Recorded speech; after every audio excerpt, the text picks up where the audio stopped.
Vítor Pereira, muito obrigado mais uma vez. Queria-lhe começar por perguntar como é que, ao longo da sua carreira, a tecnologia tem estado presente ao serviço da arbitragem. De formas diferentes. No início eu comecei em 1980 e nessa altura praticamente não havia tecnologia. Portanto, mesmo as transmissões televisivas em direto eram escassas, não chegava a ser uma por jornada. Não é? E, portanto, na última década do século passado, as coisas evoluíram de forma tremenda, acompanhando a globalização e a era da tecnologia, justamente.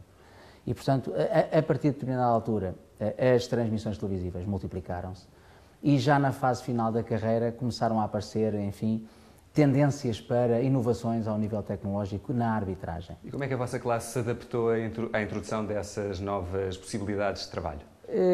Adaptou bem, com expectativa, com interesse e com aceitação. Eu lembro-me, por exemplo, que no final dos anos, na década de 90, apareceu o chamado sinal BIP, que era um emissor na bandeira dos árbitros assistentes e um receptor no nosso braço que vibrava e emitia um som.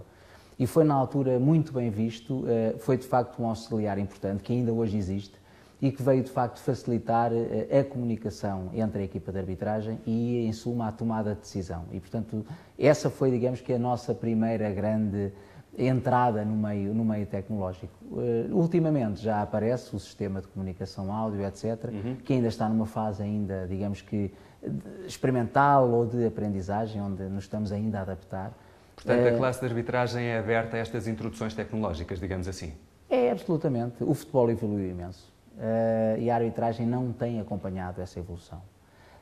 Os meios tecnológicos têm entrado com mais facilidade, até porque os investimentos são maiores no futebol e não tanto na arbitragem. E, portanto, nós estamos absolutamente abertos a tudo aquilo que possa melhorar a nossa tomada de decisão. Então, deixe-me perguntar, se essa abertura de espírito, pelo menos, existe, porque é que há tanta polémica, por exemplo, à volta da introdução do chip na bola e dos sensores na baliza? Como é que vê esta questão? Não me parece que haja assim tanta. O problema é mesmo neste caso tecnológico. Eu acompanhei em 2005 o Campeonato do Mundo de Sub-17 no Peru e o que aconteceu foi um problema tecnológico. Portanto, a experiência foi feita e tecnologicamente não funcionou. Havia problemas enfim... Mas se esse problema for ultrapassado, aceita de olhos abertos, digamos assim, essa entrada ao serviço das equipas de arbitragem? Não, aceito eu, aceito a FIFA, desde que o problema tecnológico esteja resolvido. E estou convencido que agora no Japão, no Campeonato do Mundo de Clubes, que começou ontem, se a solução corresponder às expectativas, estou convencido que a solução irá ser implementada a partir daqui. Sobretudo numa situação que é a questão de ser golo ou não ser. É uma questão drástica, final, pode decidir o resultado de uma partida. Já se comprovou que humanamente, em alguns casos, é impossível a tomada de decisão correta por parte da equipa de arbitragem e, nesse sentido, temos que ter o máximo das aberturas e da aceitação perante uma situação que nos vai favorecer. Exatamente. Eu, na última semana, percorri alguns blogs na internet e, a propósito desta questão da bola chipada, como já é dito nos blogs, havia algumas pessoas que diziam que, se isso for para a frente, a magia do futebol desaparece. Portanto, eu estou a ver o lado do espectador. Como é que responde a isto? Eu percebo e, de algum modo, até corroboro. Ou seja, eu sou a favor de todas as introduções tecnológicas que não descaracterizem o jogo. O futebol atingiu, enfim, o facto de ser o maior espetáculo do mundo e até do ponto de vista do show business o maior, não é, fator de progresso e de sucesso no meio empresarial, desportivo. Não é? E movimenta milhões, como sabemos. Exatamente. Exatamente por ser assim, por ser popular, por ser acessível, por poder ser jogável e sentido em todo o mundo. Então, em certa parte, a magia pode ser perdida?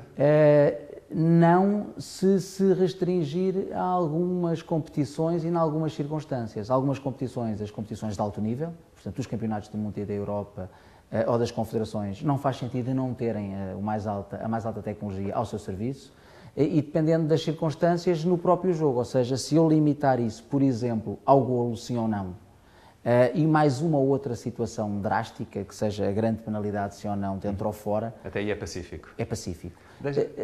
Ultrapassar isso para o terreno de jogo, para mais outras circunstâncias, me parece que pode, digamos assim, descontextualizar aquilo que é o jogo e passar para a outra fase da PlayStation, enfim, dos jogos Já estou a colocar algumas questões sobre isso, até porque já entrou em alguns jogos de computador que eu sei. Há aqui uma outra questão, eu queria fazer um paralelismo com outras modalidades desportivas. Por exemplo, no caso do ténis, existe uma tecnologia, como sabe, que é o walk high, o olho de falcão, em que se vê claramente se a bola caiu dentro ou fora da linha. E, por exemplo, no rugby, o árbitro pode interromper o jogo para ir visionar imagens de vídeo. Isso seria plausível no futebol? Interromper um jogo para o árbitro ir ver imagens? Essas duas situações já me parecem que vão ser menos aceitadas. Por vocês? Não, por parte do International Board, que é a entidade que vai, digamos, dirimir esse tipo de propostas, não é? Vai decidir esse tipo de propostas. De resto, nos Estados Unidos, há alguns anos, no soccer americano, portanto, o futebol europeu, eles já tentaram essas situações do árbitro poder recorrer a imagens a partir de um monitor e de um árbitro que está sentado fora do campo.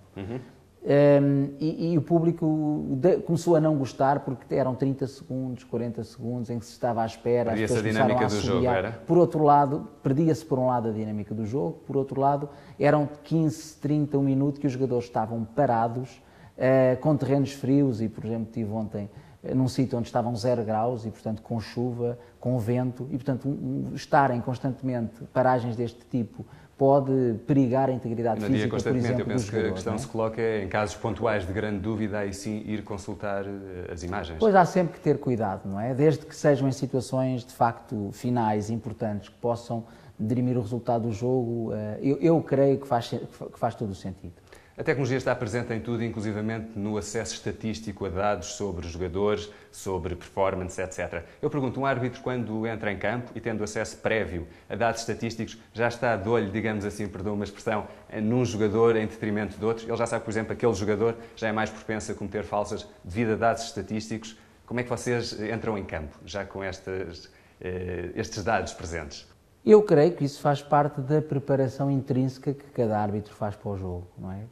Há árbitros, por exemplo, eu tive colegas que fizeram a carreira comigo que eram absolutamente contra a preparação para os jogos, desse ponto de vista, e, portanto, entravam em campos o mais naif possível.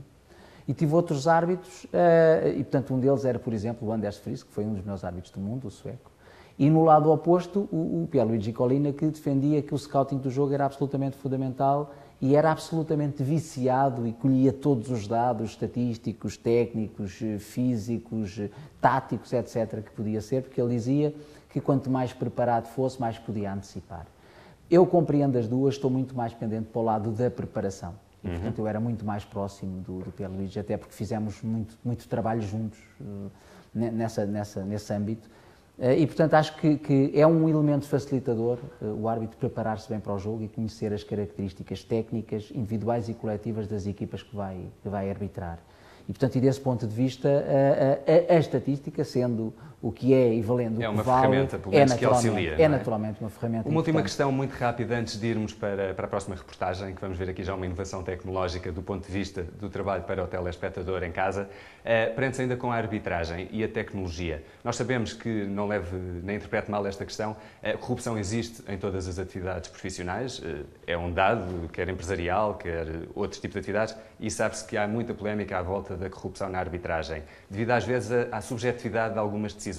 Eu pergunto muito claramente, se avançarmos no futuro para cenários em que a arbitragem está mesmo muito auxiliada pela tecnologia, acha que esse objetivar do trabalho pode diminuir as suspeições de corrupção à volta dos árbitros, por exemplo?